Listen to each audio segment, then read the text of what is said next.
लोकसभा चुनाव 2024 के लिए पक्ष विपक्ष चुनावी मैदान में उतर चुके हैं। इसी को लेकर हमारे संवाददाता नरेंद्र त्रिपाठी ने जनता के बीच पहुंचकर उनकी राय जानी। इस दौरान इंडिया गठबंधन को लेकर रायबरेली की जनता ने क्या कुछ कहा, आइए आपको सुनाते हैं। लोकसभा चुनाव के कुछ ही महीने बाकी हैं। वैसे में एक खबर निकल के आ रही, इंडिया गठबंधन मतलब कि जिस तरह से इसकी सूचना आ रही है, जो खबर निकल के आ रही, क्या इंडिया गठबंधन टूट गया है? इंडिया गठबंधन टूटने का कारण क्या है और किस लिए इंडिया गठबंधन टूटा है? क्या कांग्रेस पार्टी या सपा पार्टी, और किसको फायदा होगा? क्या इससे राजनीति समाप्त हो जाएगी? ऐसे हमारे कुछ वरिष्ठ लोग हैं, इनसे हम बात करेंगे इंडिया गठबंधन को लेकर। भाई साहब, अपना परिचय बता दीजिए। शिव कुमार नाम है। शिव कुमार जी, जैसे कि आ रहा है कि इंडिया गठबंधन समाप्त हो चुका है, राजनीति भी क्या समाप्त हो जाएगी?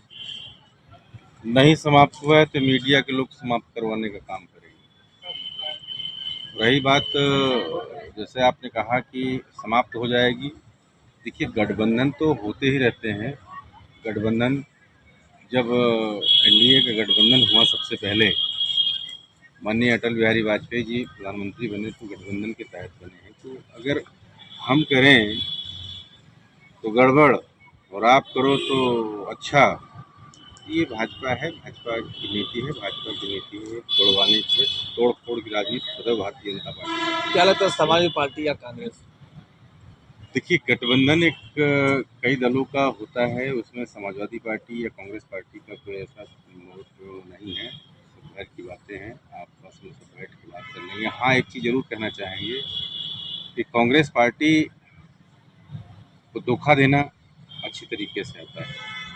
पार्टी और एनडीए गठबंधन का सुपड़ा साफ हो जाएगा, जनता यही बोल रही है। यानी सुपड़ा साफ 100% सुपड़ा साफ हो जाएगा एनडीए गठबंधन का, एनडीए गठबंधन में। हाँ, सुपड़ा बिल्कुल। साफ होगा। और भी हमारे साथ हैं, और भी वरिष्ठ लोग हैं। सर थोड़ा स्टैंड हो जाते हैं।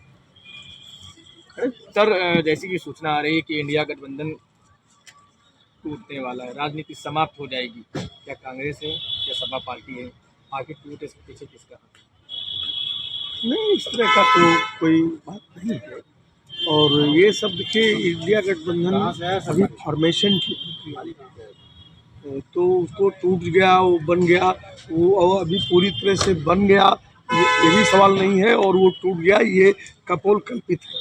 क्या कांग्रेस सपा पार्टी को फायदा है इस पे? उसके एजेंडे में विधानसभा चुनाव नहीं है।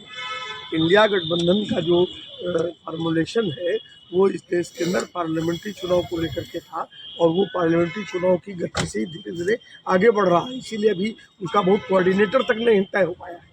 तो अभी उसके अंदर कोई बहुत नीतिगत एक फैसला हुआ कि पार्लियामेंट्री चुनाव में एक कंस्टिट्यूंसी अपोजिशन का एक कैंडिडेट अगेंस्ट दी बीजेपी, तो उसमें असेंबली का तो कहीं जिक्र नहीं है। और ये दूरा कुश्ती थोड़ी बहुत चलती रहती है, और ये जो चल रहा है स्वाभाविक है, और इसमें मजा लेना चाहिए।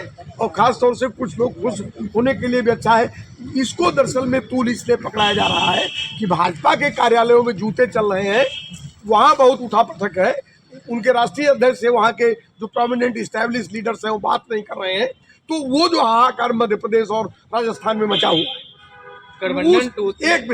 इस बार का जो चुनाव है जनता चुनेगी, भाजपा का पूरी तरीके से सुपड़ा साफ होगा। तो अगर इंडिया गठबंधन की बात कर ली जाए, कांग्रेस या सपा पार्टी जिस तरह से बताया जा रहा है, तो कहीं ना कहीं भाजपा को लेके, ये जो भाजपा है सरकार है, कहीं ना कहीं जब ऐसी कोई चुनाव की माहौल आता है तो भाजपा कहीं ना कहीं आरोप प्रत्यारोप जारी करती है। फिलहाल जिस तरह से हमारे सर वरिष्ठ लोग थे जिन्होंने बताया साफ साफ इंडिया गठबंधन टूटने का, तो जो कारण निश्चित बताया जा रहा है, लेकिन जो एनडीए का जरूर गठबंधन टूटेगा, जो बीजेपी से अगर बात कर ली जाए। लेकिन जिस तरह से भाजपा सरकार है, तो कहीं ना कहीं आने वाले 2024 लोकसभा चुनाव में भाजपा का सुपड़ा साफ होते हुए जरूर दिखाई दे रहा है।